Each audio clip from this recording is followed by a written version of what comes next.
Assalamualaikum warahmatullahi wabarakatuh. Ini saya kedatangan tamu dari Kota Kediri, Pak Anto. Di Padepokan Pak Anton di Padepokan Wahid Spiritual Tulungagung. Ini saya mau ngobrol-ngobrol setelah Pak Anton mengamalkan DNSA itu gimana Pak? Setelah menghadapi pandemi ini gimana perasaannya jenengan itu lebih gimana Pak? Ini ya Pak, ini kan saya masih belajar Ya. terus masih belajar dari sekolah TK lah gitu ya, manfaatnya banyak Pak. Nah, terutama dalam segi emosional itu apa ya, hati yang dulunya keras cepat mudah emosi menjadi lembut Pak. Sangat menjadi lembut gitu. Benar, emang nggak mudah emosi, nggak mudah marah gitu. Sabar lah menjadi Berkurang lah untuk emosional itu. Terus apalagi di musim pandemi seperti ini Pak, kadang terutama faktor ekonomi pasti ada gejolak. Ya, pasti ada gejolak karena pandemi. Ekonomi kan ya melingkupi semuanya. Kadang nggak bisa tidur pun kadang susah. Terutama kan ekonomi itu. Pokoknya gelisah, susah tidur, ini terus ternyata saya belajar untuk istiqomah, untuk mendikir nafas. Hati itu bisa tenang Pak. Tenang, menemukan ketenangan, terus kayak merasa apa ya, hidup itu harus dijalani kan gitu Pak. Terus jangan risau soal hari esok, yang penting kita pokoknya dalam apapun kalau bisa diupayakan selalu tiap nafas kita itu harus ada nama Allah gitu Pak. Diisi dengan dzikirullah. Dzikirullah gitu Pak. Gitu. Ya sing terutama yang mencolok itu hati terasa menjadi lembut gitu Pak. Ada kelembutan langsung secara otomatis gitu Pak. Kalau kita sering berzikir nafas itu. Sebetulnya dzikir nafas itu kan tidak hanya berzikir Pak, itu harus diaplikasikan. Iya. Diaplikasikan dalam kehidupan. Maksudnya setelah kita tenang itu harus kita menjalankan amanah yang di depan mata itu harus kita kerjakan. Jadi kalau berhenti ke dzikir nanti masalah juga datang lagi. Jadi kan ada masalah apa dan cepat. Iya benar Pak. Ini satu, kadang kan masalah, kadang kan bingung saya harus gimana, harus berbuat apa, sedangkan keputusan harus segera diambil. Ya pasti terutama untuk ekonomi Pak ya. Ya wajar lah kadang bingung sebentar, wajar. Tapi langsung saya koneksi, langsung saya buat dzikir gitu.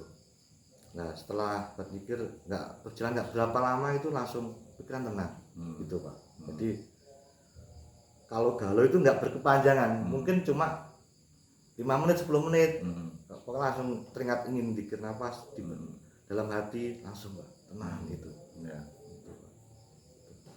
Jadi tiap ada permasalahan kok nggak kunjung usai, saya tenangkan dulu Pak. Saya tenang, Egonya diturunkan. saya tenang, duduk tenang, terus saya ambil nafas Pak Suhu, nafas para Allah gitu.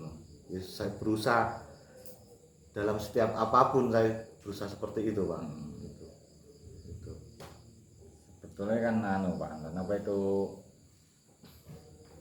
solusi itu kan muncul kalau ego itu yang reda. Jadi egonya jadi yang muncul itu bukan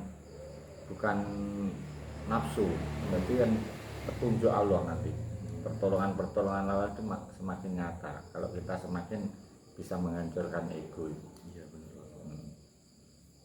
Itu kan Benar Pak, kalau kita berjalan dengan ego itu keputusan sering salah. Sebetulnya pandemi ini kan bukan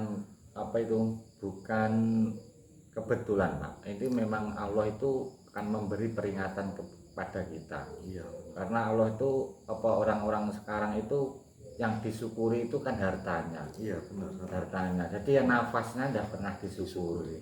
Akhirnya Allah memberikan penyakit melalui pernafasan. Iya benar. Jadi agar manusia itu biar sadar bahwa nafas kita itu berharga. Jadi bukan kebetulan, ini sebetulnya corona itu bukan kebetulan. Memang Allah itu Memang suatu memperingati, tanda. ya, tanda, ya tanda. Kalau saya pikir Agar- suatu tanda Pak, soalnya gejala orang kena virus, kan nggak bisa merasakan apapun, terus nggak bisa bernapas. Nah, kita kan dalam dikir napas kan berusaha mereda apapun itu, sampai tidak bisa merasakan Nah, sampai apa-apa, nggak bisa tidak merasa, merasakan tidak bisa apa-apa. nggak bisa apa-apa, yang timbul hanya sebab bersyukur dan pasrah. Ya, Gitu. pasrah. Mungkin Jadi semakin kita pasrah, semakin bersyukur.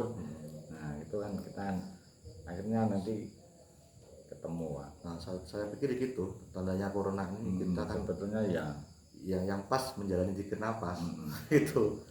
Kalau kita pakai akal, yang timbul hanya sebuah kegelisahan. iya.